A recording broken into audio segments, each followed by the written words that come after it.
Okay, we are going to get started in a minute. Leslie, I Perfect. just want to make sure that your camera goes on.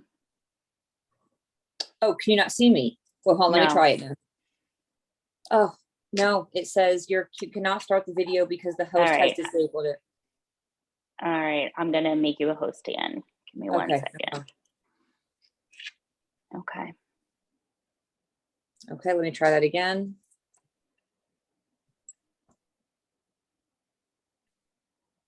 Okay, can you see me there? Yes. Okay, gotcha. Okay, we are going to get started. Okay. Oh, now I may need you to make me the host again, and then just go on top of my little box. Okay, gotcha. Where that you see the 3 dots. Hold on. Recording, polls, chat, webinar settings. No, so go on my picture. Okay, I just did that. Let me try that again though. There should be, like, when you go on my picture.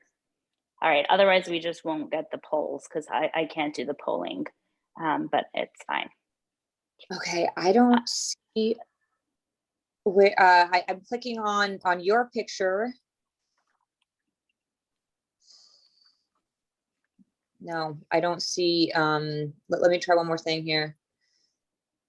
No Q&A. When I tap on your picture, it just enlarges your image. Okay. All right. It's fine. Not a problem. We're gonna get started anyway. Sure. And we'll skip the polling. It's fine. Okay. We are going to get started. Does everybody see my screen? Can see you. You look great.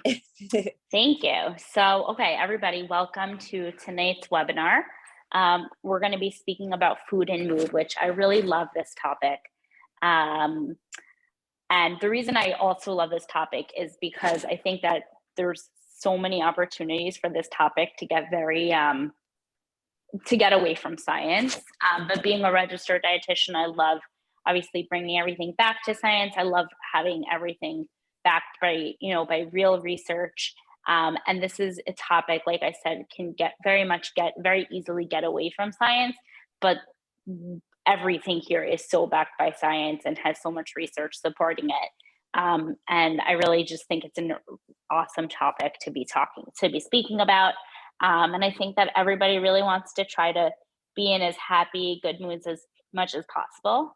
And I think with, summer coming and warmer weather, people generally are happier, are in better moods. And so how can we sustain these moods? How can we lower or lessen stress from, environmental factors, personal types of things as well? So I really just, I'm really excited for tonight, and I hope you guys enjoy it as well. So tonight we're going to be speaking just a little bit about stress and how it, is part of our nervous system, hormones. So learning about the hormones that are involved in the stress response, nutrition. So, what foods are decreasing stress in our lives. Right. And then recipes, I always like to, for those of you who have been here before, you always know I like to end with recipes. I don't have many recipes because there's so much information, good information in tonight's webinar. So I just kind of have 1 or 2 recipes on the side. And then we have just some other things. Actually, I don't know if it's added in here, but what are some other things that are not nutrition related to help support, as little stress as possible in our life. So just a little bit about Fair Meals. We are a 501c3 status nonprofit, a free online platform offering families healthy, simple, and affordable meal solutions. Our mission is to empower families with the nutrition education, step-by-step recipes, and budget planning to make meals healthy, easy, and affordable. These are the 3 pillars in which we pretty much all of our content, all of our education fall under. And our vision is to help combat America's chronic disease crisis by making healthy food an option for every family. So there really is so many chronic diseases and chronic illnesses. And actually, yesterday I was in a meeting um, looking to partner with some organizations, and I was in a meeting and somebody had mentioned that there was a specific school that they were working with that over 60% of the student body was overweight or obese, which was a pretty frightening number. And obesity is definitely a chronic disease. It's definitely a crisis. And having a student body in a high school, over 60% of them being obese or overweight, it's a pretty startling number. And there's something that we need to do, and that's really what we're here to do, to kind of show people, and it's a slow and steady type of way of trying to change that. But every little thing that we can do to kind of make a difference is truly important. So that's really what our vision is here at Fair Meals. So a little bit about myself. I founded Fair Meals to offer nutritional guidance and easy recipes that empower families to eat well on a budget. I am a registered dietitian. I have a master's of science in nutrition in nutrition and dietetics from NYU. I am a mom to 2 little boys, and I am a wife, and I know how difficult it can be to provide healthy meals for my families that are also convenient and affordable and easy. I don't really have patience to be spending hours in the kitchen, so I really like things that are easy, affordable, quick, and that's really what I hope. So with this resource, I hope to help families from all walks of life. So tonight we have a very special moderator. We have Leslie. She lives in San Francisco. So thanks for, joining us here. She is a personal trainer, certified fitness nutrition specialist, a certified spin and group fit instructor, and she specializes in HIIT cardio training and lower body lifts. She believes creating healthy daily habits leads to long-term wellness and lifestyle success. And through each session, her aim is to inspire us all to lead happier, healthier lives. Her heartening fitness expertise has even earned her brand ambassador sponsorship with Reebok and Adidas, which is so cool. She also recently launched her own fitness app, giving subscribers and client access to hundreds of workout videos. And you can train with Coach Leslie on her app, LeslieRichmond.app. So that is really, really cool, Leslie. That's awesome. I think that, one of the things we're going to be speaking about, just a little spoiler to the end, is one of the things we're going to be speaking about to kind of, help or balance out this stress is physical activity, is fitness. And it's a super, super important thing. And I always tell, clients or families or people that I work with or just talk with that nutrition is so important, but physical activity is equally as important. And they really play a huge role. They just play a huge role in each other. Exactly. And I think we can't have one without the other. I think it's important to have both. So really, thank you so much for joining us tonight. Thank you. This is wonderful. Thank you. I'm going to just jump in and say thank you for having me. I'm all about what Fair Meals is about. I think this is just so cool. And just to kind of top off on what you just said, my background, of course, I love the way that diet and exercise makes me feel, but I personally have struggled with anxiety and depression, and just the release of exercise, how good it can make you feel, and keeping consistent with that is just such a great release and source to use. You don't need a gym, getting outside, getting some sunlight, all these little things, daily habits can just really help, overall quality of life. And I just think everything you're doing is fantastic. And I'm excited to learn more about this Foods and Moods here. Thank you. Thanks so much. So, all right, so I'm going to do a little bit of an introduction. I think we're going to skip the poll tonight, but it's really okay because we have so much information anyways to cover. And anyways, as always, feel free to send in questions whenever you want. Leslie will be monitoring the chat box. So send questions in through the chat box, and we will get to them because we'll definitely have time. So An Absolutely. introduction to stress and the nervous system. So, what is stress? And, I think probably so many of you think this is like a rhetorical question. What is stress? But really, what is stress? We always say, Right. "Oh, I'm so stressed, I'm feeling anxious." But what actually is that feeling that we're having? So, stress is the body's biological response to situations that seem uncomfortable or dangerous, whether or not they truly are. Right. So there are times that actually they're not they are not by definition dangerous or uncomfortable, but we feel that, and our body's feeling that, our body's sensing that. So we have this biological response to whatever that factor is. And Correct. we all experience stress of some kind. I know there are so many people, and my husband included, who Mhm. say that they don't get stressed, and they may not, get stressed often, but everybody has some sort of stress in their life. Right. I need a And lesson it's, from your husband. yeah, I know, we all do. We all do. And so many people say, "Oh, I don't get stressed, I don't get stressed," but everybody has some sort of stress, and people have it on different levels, and sometimes that stress, I'm not a mental health expert by any means, but sometimes people take that stress to a different level that causes anxiety, causes depression, and that's when, Right. sometimes people need, a mental health expert to help kind of guide them through those stressful situations, or to kind of get them out of that feeling of anxiety and depression, which is, we'll talk about, which is a more chronic stress type of Right. stress. Exactly. But we all do experience that. So as I mentioned, there's two stress responses. There's acute stress, and there's chronic stress. So acute stress is a short-lived survival response to life-threatening situations, something that kind of happens, and then we have that immediate response to that. And then chronic stress is a prolonged state of stress due to everyday life situations. Hold on, I'm trying to see one thing.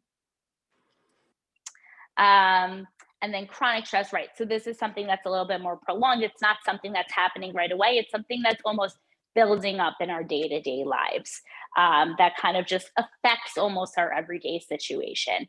And we may not at all times be feeling stressed, but it's kind of there. Sometimes you feel like there's always something in the back of your head, in the back of your mind, that's stressing you out a little bit, causing a little bit of anxiety. So that's usually a chronic stress situation. Absolutely. And Ariel, I'm just going to interject here because we do have a Mhm. question. I'm sure we'll get further into this, but people's stress responses can either make them, have more of an appetite, less of an appetite. What are your thoughts on that? Because we have a question that's kind of in that regard in terms of, appetite and food consumption when stress is higher. Yeah, no, that's a great question. So, I think that's totally, totally individualized to each person, right? Some people, when they get in stressful situations, they tend to, all they can do is they almost panic eat, right? They Right. binge eat. They're eating all day. And then there's other people that have stress in their lives, and they just have no appetite, and they just can't eat anything. So I think it's really, really individualized. I think it's important to know yourself, but I think it's also important to rectify that. So somebody who knows when they get in stressful situations and they don't eat, I think it's important for them to, put reminders in their phones to say, you know what, Absolutely. I need to make sure I'm eating something. I don't need to have massive meals, but I need to make sure I'm eating, because, Exactly. food is fuel. Food is really, really important, right? Food is medicine. And it can Absolutely. also help. It can also just help us. And we're going to learn through tonight's presentation that, there are certain foods that can kind of help our moods a little bit, and help Absolutely. elevate us out of those stressful feelings. And then same for somebody who tends to binge eat and eat all day. They should be a little bit more cognizant about that. They should know that this is how they react. Right. And I don't like to use the word restrict, because I think that's like a horrible word as it pertains Right. to food and eating. But they should know, they should kind of limit a little bit more, Sure. what they're eating, and say, you know what, I'm gonna like have these 3 meals. I'm gonna have 2 snacks. Let me plan. Sometimes when we plan ahead, Right. that can be helpful as well. But that's definitely a good Yeah. Great question. question. Yeah. Thank you. Okay, so acute or chronic. So, the next slide has these answers on it, but you can all, think about this to yourself. So, getting into a car accident, would this be something that's acute or chronic? Having relationship problems, right? People have relationship problems, whether it's with a spouse, with a boyfriend, with a friend, with a sibling. You know, it doesn't necessarily need to be, you know, in a marriage or in a, you know, a relationship, you know, with a girlfriend or a boyfriend, but with just with anybody in their lives. So, you know, that can cause a lot of stress, and feeling unfulfilled of work. I'm just grabbing a water bottle, sorry. Yes, absolutely. So you know, work is it's really very much intertwined in a lot of people's lives, in most people's lives, right? And when we're Absolutely. feeling unfulfilled, when we go every single day, we wake up, we go into this job and we just don't feel fulfilled at all, it can cause a lot of stress. It can make us feel like not worthy. It can make us feel like, you know, we don't want to move forward, and it kind of really impacts our day-to-day lives.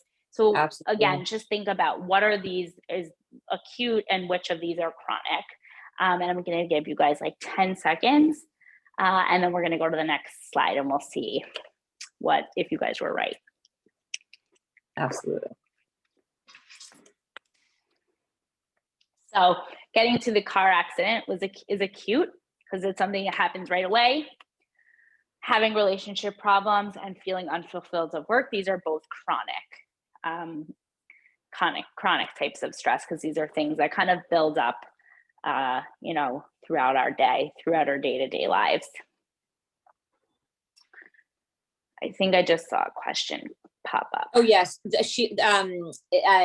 I'm loving Debbie's questions here. She was actually just agreeing that the car accident is an acute type of stress. But good work, Debbie. I'm glad you're on here.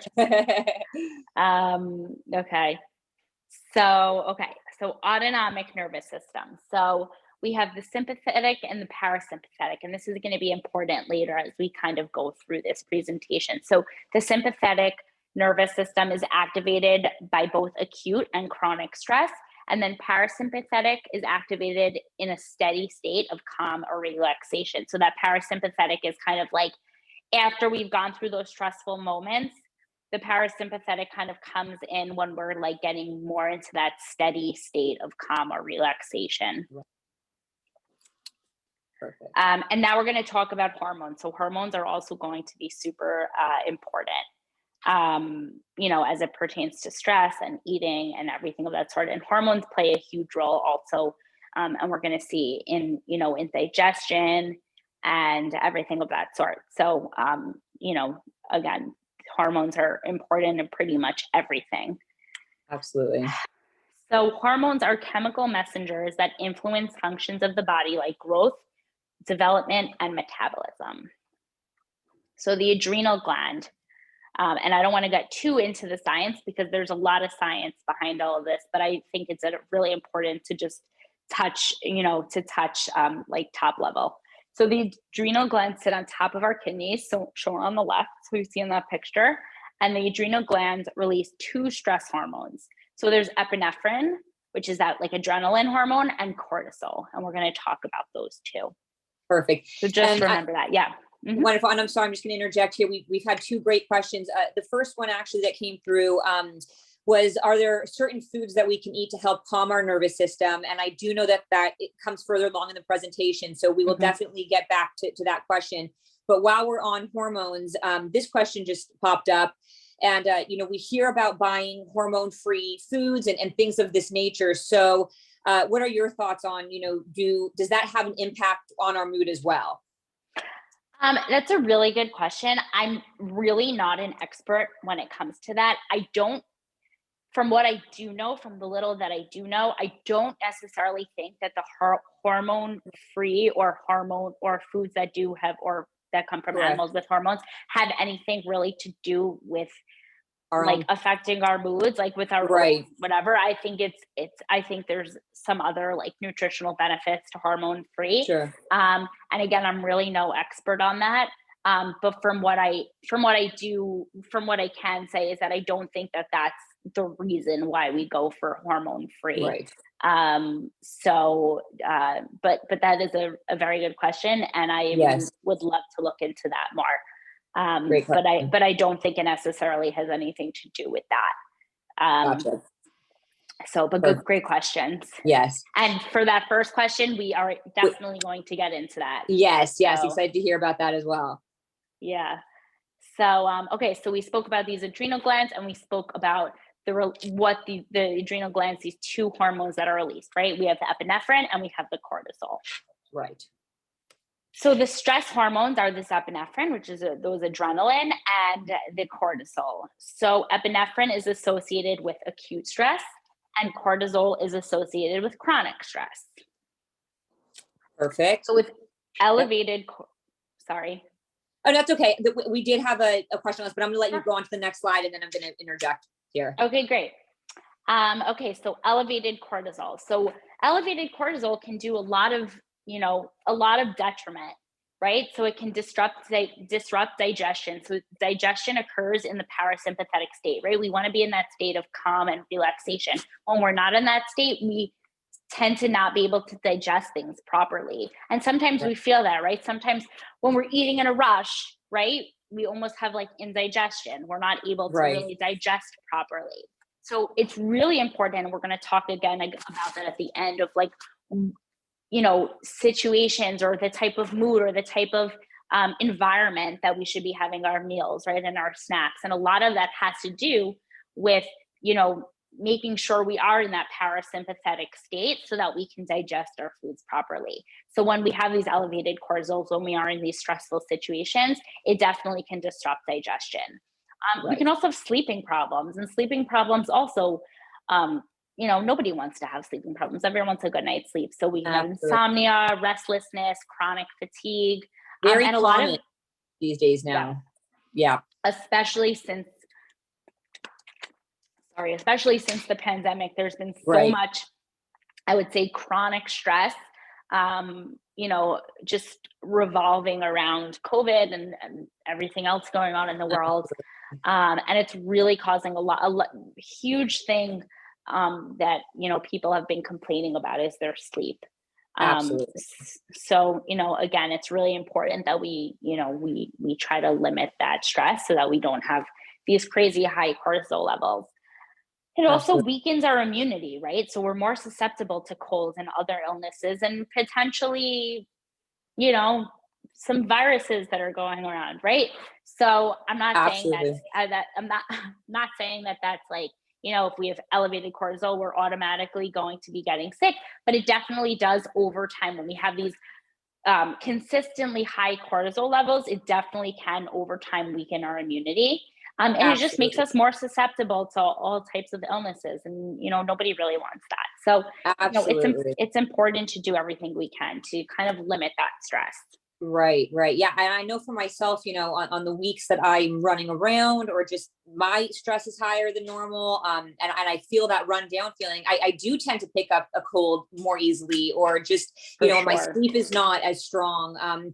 It just all plays a factor in everything that we're talking about with elevated, cortisol. And with that, actually, I'm going to ask you one question here that I'm not actually sure that we touch on too much today, but I thought this was a fantastic question. Does the hormone situation tend to affect more the older people, younger crowd, and also women in menopause, or younger people, and then men as well? So obviously we hear a lot about menopause with women, but what are your thoughts on that?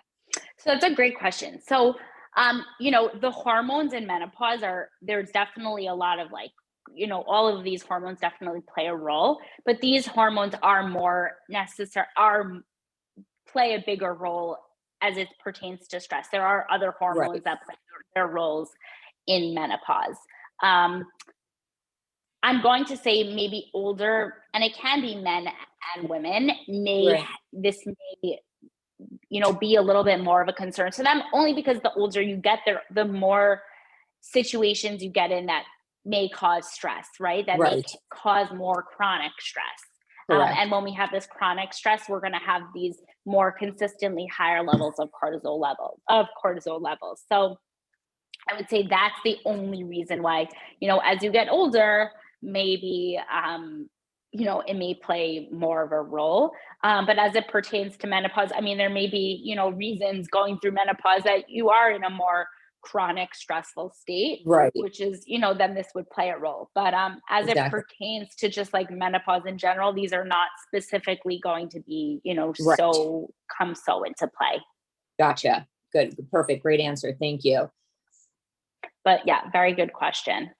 Okay, so what else are we going to see here? So I like this slide because it really kind of shows this like cause and effect. And Exactly. obviously this is like a bit extreme, but it's also very, very possible that this happens, right? So with elevated cortisol, we're going to see our appetite changes, right? So there's this hunger hormone called ghrelin, and ghrelin will increase. So we're going to become more hungry, and leptin, which is that fullness hormone, which lets us Right. know when we're full, that will decrease. So we're going to end up eating a little bit more, which will cause weight gain. And that's also associated with sugar cravings and increased fat storage. Right. From these cravings and just from eating so much more. And then ultimately that, that will lead to more chronic disease. And we really see that. We see when people are generally eating a lot more and eating higher fatter foods, foods with higher fat and simple carbohydrates and things of that sort, that will really lead to things like obesity, heart disease, diabetes, and just other chronic disease. So I think this is like a really powerful slide because it really shows how causational all of this is. It's amazing how it really does. One really affects the other. This domino effect here. Yeah, exactly. Absolutely. So mental health. So again, I'm really not a mental health professional. It's also really important. Through my training and becoming a registered dietitian, we were really taught, dietitians shouldn't go over that line, and it's a little bit of a gray line. And mental health professionals also should not go, over that line into the realm of nutrition. But elevated cortisol does lead to, mental health Right. or issues within our mental health. So it can contribute to headaches, irritability, anxiety, depression, brain fog. And a lot of people who do experience chronic stress tend to feel like they have a lot of these, right? They have headaches, they're just out of it, they have this brain fog, and they just don't feel themselves. And that's really contributed to elevated cortisol. Absolutely. Feeling tired often throughout the day. Exactly. And a lot of that is also because they're not sleeping, Exactly. And even if they are sleeping, it's not like a good restful sleep. High quality. Like, exactly. Their eyes are closed, but they're not resting. Right. Absolutely. Exactly. Also, unfortunately, with all their cell phones these days and the tablets and all that, the It's light true. that night is not a great, try to, just as a little tip, try really 30 minutes, an hour before you're getting into bed, really shut off the phones, the TVs, and try to avoid that bright light in your eyes. It's really true. It's really true. Absolutely. Right. Okay, so then we have these helpful hormones, right? So we spoke about the cortisol and the epinephrine, and then we spoke about now we have these helpful hormones, which are serotonin and oxytocin. So serotonin is considered the happiness hormone, and it's released through diet and exercise, right? So Leslie, this is our thing. We're all about this. And then oxytocin, they call it the love hormone, and it's released through social interactions. So mothers, let's say who've just had a baby, right? They say that letdown, if they're nursing, if they're breastfeeding, that letdown of their milk is caused by oxytocin, right? When they're bonding with their babies, when they have the skin to skin and their babies are on top of them, or they're hearing their baby cry or whatever, that is let down through oxytocin, which is that hormone, that love hormone, right? And also just, having social interactions with, a spouse or a good friend or whatever, and like being in a good place. All of that is released, oxytocin is released through those social situations. Does anyone have any other questions before I move on there?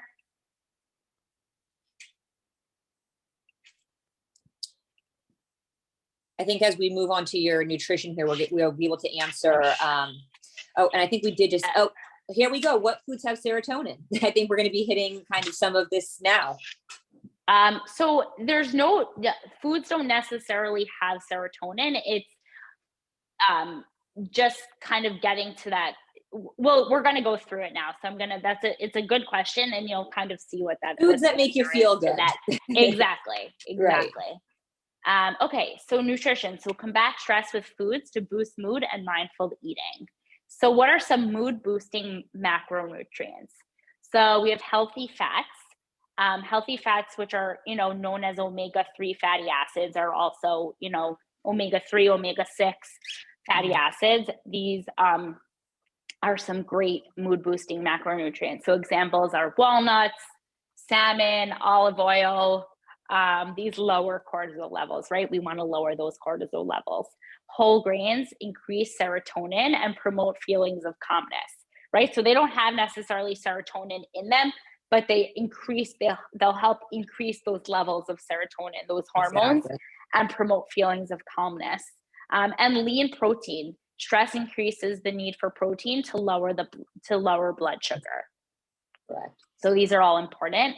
And then so those were the macronutrients. So our macronutrients are proteins, fats, and carbohydrates. So we just spoke about those. And now the micronutrients are going to be vitamins and minerals. So what are some mood boosting micronutrients? So we have magnesium, which is a mineral, vitamin C, which is a vitamin, and potassium, which is a mineral. So we have magnesium. So an example of that is dark chocolate, right? A lot of people, always talk about this, but it's really true. So dark chocolate, nuts, these activate calm receptors in the brain. There's a reason people always go for chocolate. So I'm not saying go and have a whole bag of Hershey's milk Right. chocolate, but dark chocolate, like a dark cocoa chocolate, really do help activate. Excuse me, these calm receptors in the brain, and they can kind of help increase and bring us some good mood, which is always Yes. nice. Yes, and I just saw one of our members in the audience was saying she loves all three, and I have a little fit tip to share in terms of dark chocolate. We're very habitual creatures, so sometimes a lot of my clients get snacky at night, and they want some tips on how to cure some of these sweet tooth cravings. And over in California, we have Trader Joe's, and I buy. Their cacao nibs, and it comes with it's a big bag of cacao nibs, and I put a little bit in it's probably about a tablespoon and a half, and I put them in a shot glass, and I just kind of suck on one at a time, and you still get that kind of sweet tooth kick, but also get that benefit of the dark chocolate. And it's a fun little tip or trick to kind of hack your brain to still get the sweet tooth craving out of the way. Totally agree. I totally agree. Whatever it is, sometimes we have to trick our brains. Totally. Totally Yes, with these you. are all great. So Absolutely. vitamin C also. So this is a vitamin that, citrus fruit, bell peppers, specifically red and orange bell peppers and tomatoes. These also will help lower cortisol levels. And then potassium, things like bananas, avocados, Right. leafy greens. These will help reduce blood pressure. And when we feel very, very stressed, that's when blood pressure tends to increase. And Correct. sometimes there's an increase in blood pressure. It's almost like what came first, the chicken or the egg. Sometimes there's an increase in blood pressure, and that also kind of causes, this feeling of stress. So things to help lower blood pressure, that also is a good way in hoping to lower stress levels as well. Absolutely. Okay. So gut health and stress. So this is there's a lot of new research on this, and it's really, really interesting. I actually took a gut microbiome class when I was doing my master's. I took it I guess it was 3 years ago already, almost at this point. And it was a super, super interesting class, and we did we read a lot of new articles, new research that kind of came out in support of this, in support of our gut health and how it pertains to stress and how the correlation between these two. So I definitely recommend people reading up on this, just because I think it's a really, really interesting topic. And I may be biased, but I do think it's objectively interesting. But studies really show a strong correlation between poor gut health and chronic stress. Absolutely. So we have this gut microbiome, and it's our job to make this as as healthy as possible, right? So there are certain things that we eat and certain things that we take, right? For example, antibiotics. We don't always have a choice. A lot of the times when we're taking Correct. antibiotics, it's because we need it, but that can be actually pretty hard on our gut microbiome, right? So just because you take an antibiotic once, and a lot of people tell me they're like, oh, I hate taking antibiotics because it hurts my stomach. It doesn't necessarily mean for good your stomach and your microbiome is ruined. There are things that Right. we can do. There are things that we can take. And by the way, a good thing, good practice in taking an antibiotic is having, taking with a probiotic, like a powdered probiotic, or even with a yogurt or A great suggestion. like a kefir that has a lot of probiotics in there to kind of like counterbalance what that antibiotic is going to do to our gut microbiome. But even if you don't do that at that time, you can always rebuild that gut microbiome afterwards, right? So things like probiotics. We want probiotics, which is that good bacteria, right? That helps like flourish that gut microbiome. So things like sauerkraut, yogurt, they make obviously supplements, Right. kimchi, fermented vegetables, things like that. Those are all really great sources of probiotics. And then the prebiotics are things that feed the probiotics, right? So prebiotics are like soluble fiber. So things like oats, peas, beans, green bananas. So bananas before they get really, really ripe. Which is people think is really funny, but they are a really good source of prebiotics. And obviously they do make prebiotic supplements as well. They're not as readily available as probiotic supplements. And I always really tell people I don't care. I think that it's so easy to get prebiotics. I mean, onions, garlic, these are also really good sources of prebiotics. It's so easy to get prebiotics. It's easy to get probiotics too from food sources, but it's so easy to get prebiotics that there really is no need for supplements. Right. And all of this, making sure that we have a healthy gut microbiome can really play a really, really, a positive role in helping our chronic stress.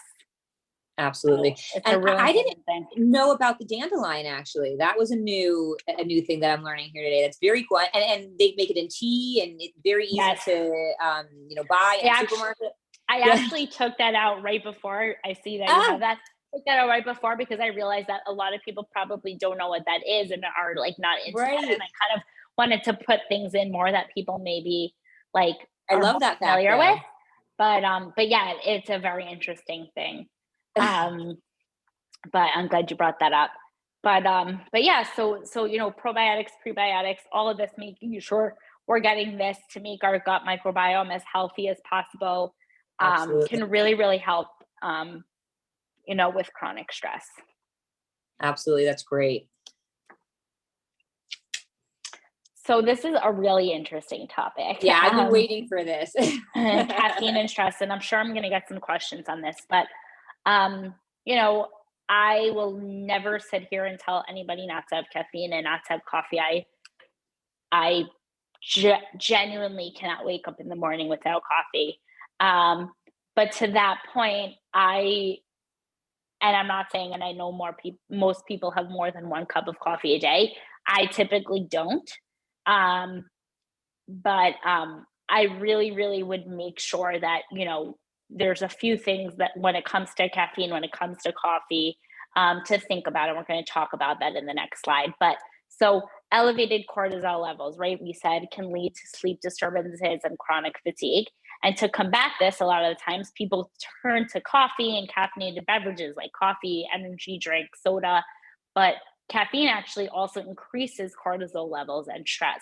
So it's really important to know that. So sometimes we're not sleeping well. We have these high cortisol levels. We're not sleeping well. So we're having caffeine to kind of combat that. But actually, we're just even more increasing those cortisol levels. So it's a really important thing to know. And I think that's a really, really interesting fact and a really important fact so that people, you're kind of getting yourself into this vicious cycle. You're not allowing yourself to kind of break that cycle.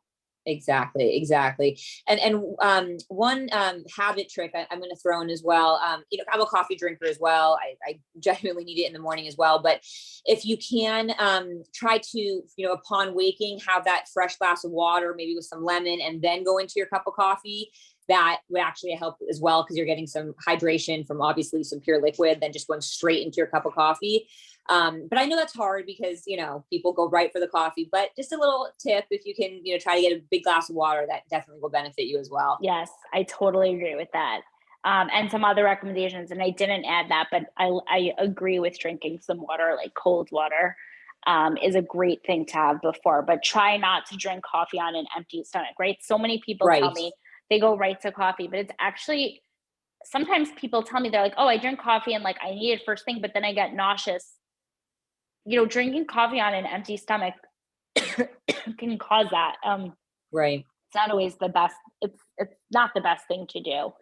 Also, we want to drink coffee in moderation and no more than 4 cups daily. Mhm. And I know some people do more than that. I personally think even 4 cups is a bit much. I tell people 2 is probably a good number. I know some people need more than that, and I completely Mhm. understand that. But I think that really more than that can end up doing more harm than good. Yeah. Yeah. Agreed. And we also want to eliminate processed and or sugary drinks to the best of our ability, right? So like those energy drinks are so full of sugar. Yeah. And it's just there's caffeine in there and it really makes you feel good in the moment. But again, it's doing more harm than good for the most part. Absolutely. So we want to try to swap caffeinated beverages for a more calming alternative. And I'll talk about those calming alternatives. So some calming herbs and teas, right? So green tea, lavender tea, chamomile tea. The green tea, it has been shown to reduce stress. It has this L-theanine in there, which is I don't know if it's proven, but it's really shown that it helps to reduce stress. Lavender reduces inflammation. It's an anti-inflammatory, Mhm. and again associated with lower anxiety. And chamomile, it promotes relaxation and it really does ease digestive issues, right? When people are Yeah. having like GI problems, a lot of the times they'll resort to chamomile tea, and that's because it really does help ease digestive issues. Yes. And another great one too, actually, I'm sure you know this, Ariel, but ginger. Ginger tea is Hmm. really great for the stomach, helps with Yeah, nausea, digestion, bloating, everything in that realm. it's true. No, ginger, I say, is like a miracle herb. I could not agree more. It is like so. It's like, I mean, when you're sick, there's just nothing more comforting than ginger. Totally, Um, totally. and back to chamomile for a second, something really interesting is actually a lot of babies who have, like a little bit of colicky or have reflux.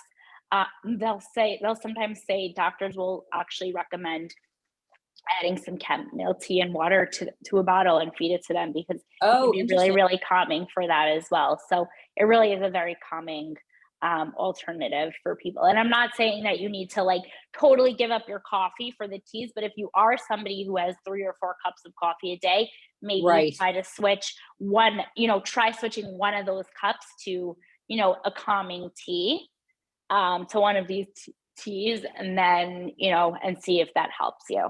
Yeah, absolutely, absolutely. Yeah, and then we had someone in our audience just kind of agreeing with us on the ginger train there, and I'm all about it. So we'll get more people more aware of the benefits of ginger. Yeah, agreed. Great. That was a very good thing to bring up. So this is what I was talking about before. Just things that we can do for mindful eating to kind of make sure that we're, putting ourselves in the right environment, and to kind of help with lowering that stress as it pertains to, eating and how we're eating. So eat intuitively. So practice making healthy decisions around meal times without restrictions, right? I said I don't like the word restricting or restrictions rather. So, try to make those healthy decisions, be present. And this is a really important thing, and it's really hard. And I know that, especially people who are living alone, or who are alone for mealtime, it's easy to just sit in front of the TV, and so relaxing. And then trust me, I do it all the time.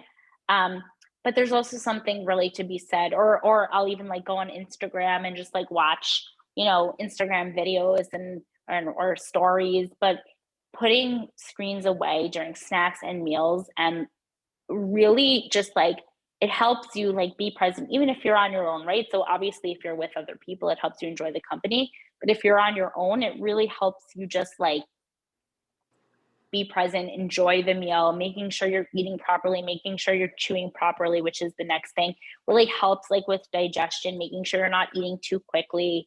And it just kind of like gives a nice flow to the meal. And I think it's a really important thing to get into practice.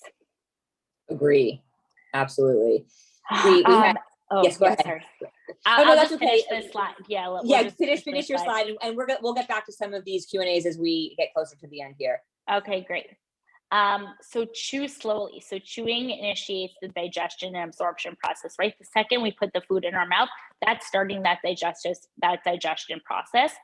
So we want to make sure that we're chewing slowly and we're able to kind of go through the digestion process and get through it appropriately, and make sure that we do digest properly. And take deep breaths, right? Sometimes people shovel food in their mouths and then they get reflux and it causes so many issues. So take deep breaths between bites, and that also will help improve digestion, will help us realize if we're still hungry, if we're full. Sometimes when we're shoveling food in our mouths and then we're stuffed and we feel gross, but if you kind of eat slowly, you take bites, you take some breaks, take deep breaths in between, you'll actually realize you're not that hungry anymore, and then you won't overeat. And that's also, a really important thing. Yeah, great tip. Yes. Okay. Do you want to should we ask the question now, or do you want to wait? Oh yeah, it was just, I'm loving the feedback we're getting. It was actually about Ginger, continued. And she was just mentioning on the topic of Ginger that this audience member, their father had a massive fear of colds and claimed that ginger, specifically ginger tea, helped prevent colds, and was just asking, is this true to our knowledge? And again, I'm not a doctor, but I will tell you that when I personally am on the verge of getting sick or having a cold, when I eat some raw ginger, it really, that burn that you kind of get in the back of your throat really kind of, I believe, to help really kill those germs and definitely expedite a healing process. Yeah, I agree. I mean, if it works for you, do it. Again, I don't know if there's any science backing that, but people swear by ginger, and I'm all for it. Again, food is medicine, and I'm a really big believer in that. So if that's gonna, work for you, then I think that's great. Yeah, absolutely. Absolutely. So smart snacking. So sometimes we want to eat when we're not hungry, and that's okay. And I think that's a really, really important thing, because so many people and so many dietitians actually will sit there and or nutritional professionals will sit there and be like, if you're not hungry, don't eat. But sometimes we don't want to get to that point of being so hungry and then eat, right? It's important to kind of keep on top of that hunger, right? Like if somebody had surgery, we don't want to wait to take, pain medication. Exactly. When we're in pain, we want to stay on top of that pain, or stay ahead of it rather. So that's okay. We want to make sure that we don't get to that point of being so hungry. So what are some things that we can do? We can opt for raw vegetables like carrots, bell peppers, cucumbers, jicama, whatever it is. And this can draw attention and satisfy a desire to crunch. And it provides nutrients without contributing to weight gain. So this is just a really smart snacking tip, especially for people who do have, sort of stress, or more chronic stress. Yes. And actually, while we're on this topic of smart snacking, we just got a comment that I just have to say is, I think, so common and such a common question here. But the question was, I find that when I'm bored, I eat. Is this a common habit? And again, I think it's just totally very common point there. What are your thoughts on that?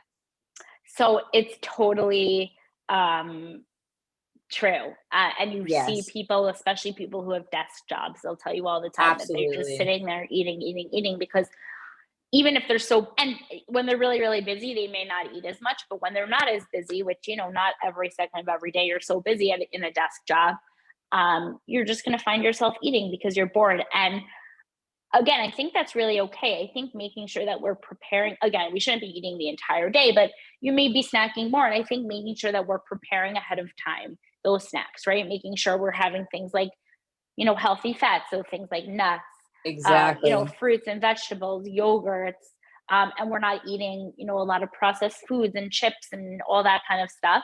I think that that's okay. It's okay that you're going to be snacking more. It's human nature when we're bored to Exactly. kind of just look for things to eat. But if we prepare ahead of time and know that, and make sure if we're working from home, which a lot of people still are, right, having that stuff readily available in the refrigerator, right? So prepping, having cut up vegetables, having washed and cut up fruit, making sure that that's available for us. Also things like nuts and things like, whole grain types of crackers and things of that Right. sort. And those are all really good things to snack on. And I think that making sure we have them available to us is a great way to, to kind of make sure that we're not overeating the wrong types of foods. Yes. Yeah. Yeah.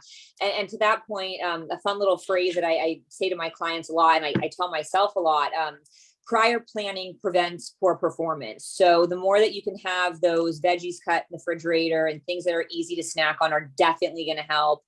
And then another good little kind of fitness tip hack that I've used is really kind of get in tune. Think about when your last meal was, when your last snack was, and it might just be that you might need a glass of water. You might need to stay hydrated throughout the day. Make sure that you're Agreed. not confusing that dehydration with the feelings of hunger as well. 100%. That's also it's a big tip. If you feel hungry, take a Right. sip of water and see if that Absolutely. helps you. So yeah, and a lot of the time that's true. And I Right. have done Right. that, and I'm like, wow, I'm actually not hungry. Right. So Exactly. it's it's Exactly. real. Um, so okay, I'm gonna go through some recipes now. Everyone's had really good questions and comments. Yeah. Thank you It's for been sharing. These really are great. great discussion. So I think again, I have like maybe one or two recipes here, just some healthy and affordable meals to reduce stress. So this is a chocolate pudding. So I really love this recipe. I've actually made this before. I've made with using this avocado, and it's surprisingly delicious. And actually, the first time I made this, I was working, I was volunteer or interning at it for a another nonprofit organization a few years ago, and they did cooking classes for kids, and they took one of the kids, a group of kids, they took to some really nice restaurant downtown in New York, and they did a cooking demonstration for them. And it was, I don't remember if the restaurant was vegan or vegetarian. And, anyways, they made a dessert with this avocado chocolate pudding. And I was like, I am not eating that. And I did. And it was so delicious. They didn't use Greek yogurt in that recipe. But the Greek yogurt actually adds like a nice creaminess to it and like a little bit of like a richer texture and actually a little bit lighter. It makes it a little bit lighter. And it's really, really delicious. So we're using a banana, avocado, some dark chocolate, Greek yogurt, and some honey to kind of sweeten it up a little bit and make it a little bit lighter. Sounds delicious. And it really is delicious. And it's like so not anything I'd be interested in. I'm actually not even such a dessert person. So to me, the fact that like I actually think this is delicious is pretty like amazing. But it really is delicious. And again, it has so many of these foods that can help lower cortisol levels and help reduce stress. And Right. it's a yummy dessert. So why not? Yeah. Or, Yeah. or a snack. So, put it all together. You're really going to mash it, and melt the dark chocolate, put it all together. It's so easy. There's really not much to So easy. it. And the last thing is just continue learning on stress mechanisms and management, right? So we spoke, Leslie, this is kind of, I guess, where like a little bit of, the physical activity comes in, but it's really Right. more than just food. So not food's not the only thing that has an impact on these, the cortisol levels and the hormones. But other factors do also, and sleep obviously is a huge part of that, right? So restful sleep lowers cortisol levels and fights fatigue. So, we mentioned before, Leslie and I mentioned before, sometimes people are asleep with their eyes closed, but they're not actually having a restful sleep. Right. By putting your phone away, and just like really like, how they say be present in the moment. So be present in your sleep. Make sure that you're like actually give yourself all of the opportunities to kind of shut off for the night and just have a really good sleep. Um, Exercise, right? Physical activity relieves tension and deepens breathing. It also helps also lower cortisol levels. Exercise is super, super important when people are feeling stressed. It's also just like a really great way to just like it's a great release. Not think about anything Yeah. else. It's a great, great release. There's been so many times that I've just like been feeling stressed all day and I'll go into a workout class and Right. just forget about it because you're so focused on what you're doing. And it's Exactly. like really amazing. And then you come Yeah. out and you feel like you're like, wait, why was I stressed about that? Right. It's like just such an incredible release, like you mentioned. Yeah. And then mindfulness, right? Promotes mental clarity and decreases blood pressure. So like things like yoga, which like I would kind of put also, a mix between exercise and mindfulness. I don't know if you Right. agree with that, Leslie. I do. But yeah, absolutely. but that's just like, promoting like mental clarity is also super, super important, and just like making sure that we're decreasing some of that stress and we're getting rid of Right. some of that stress as well. Absolutely. And, we did talk about it a little bit at the beginning, but, again, if like going to the gym is not your thing, or if you don't like to run, just find what does fuel you and kind of sets that fire inside. And even if it's just, putting a 30-minute timer on and going outside for a walk, getting up a couple hills, just get the blood flowing. Anything is better than nothing. So I really believe in that as Agree. well. I totally, even just taking a walk around a few blocks is Absolutely. like just so great, moving your body, just getting out. Exactly.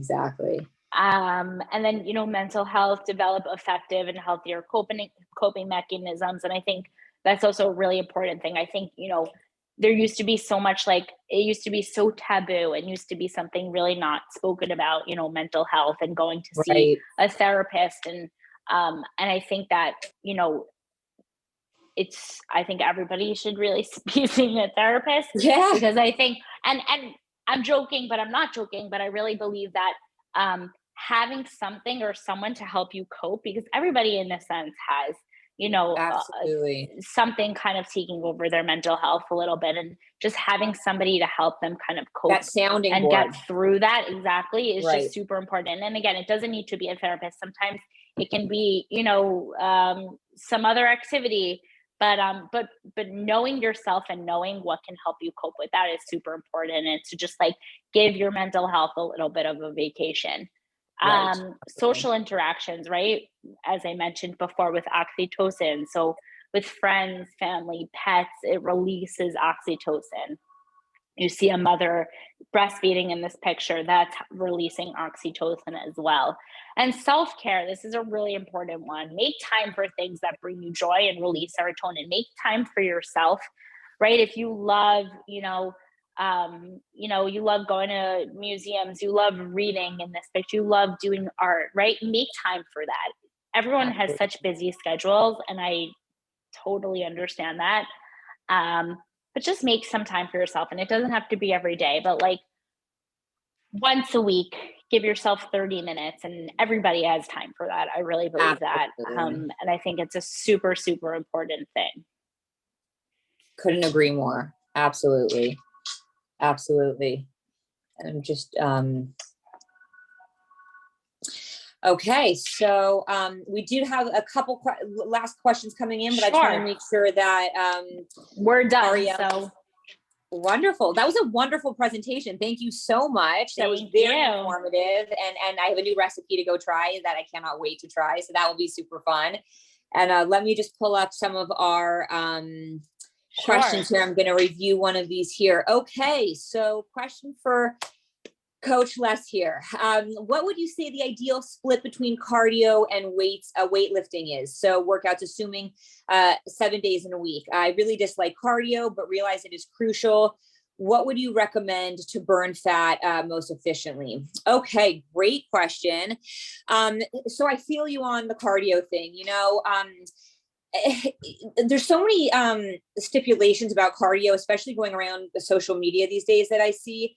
I do think cardio is important, obviously, for our heart health, our respiratory systems. So if it's just in terms of getting out and doing, that 20-minute, 30-minute walk, getting some sunlight on your face, I think that's super sufficient and definitely counts. In terms of a 7-day work week, 7 days in the week, 7 days to train is quite a bit. So I think something in the 3 to 5 days a week of training. And if you're going to do something in that range, maybe 2 of those days would be, your Monday, Friday is going to be some cardio, and then, picking about 3 days of the weightlifting. I would prioritize weightlifting. It's going to help burn more fat.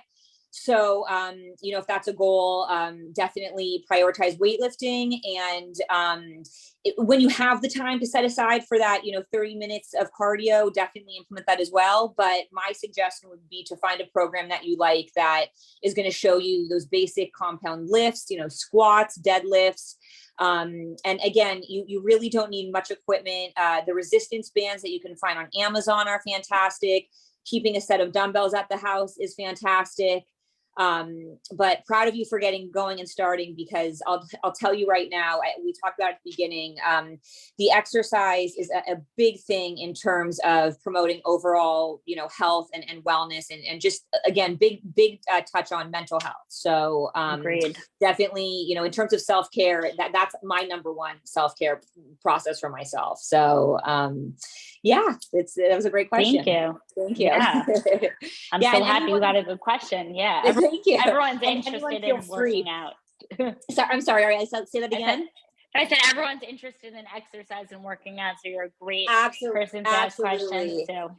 Absolutely. And we just had one more comment just saying, thank you. This was so informative. And I couldn't agree more. Thank you for all your expertise. And these resources are excellent. And I think, again, just food helps the mood. So be aware every time you're doing your shopping. And again, Fair Meals just provides such a great outlet where you can still really eat well and affordably. And I think that's a big thing too. I think people sometimes don't realize that you can still eat well on a budget. And of course, I do big market shoppings that are not, I spend probably half of what most, would think or spend. So it's definitely possible. Agreed. So thank you so much. This was so great. Thank really, you all. really great. Thank you. And thank you everybody for being here. And we will see you next month on the 24th. And thank you. Wonderful. All right. All right. Have a great evening, everyone. Have a great night. Too. Thank you. Bye. Bye-bye. Bye-bye.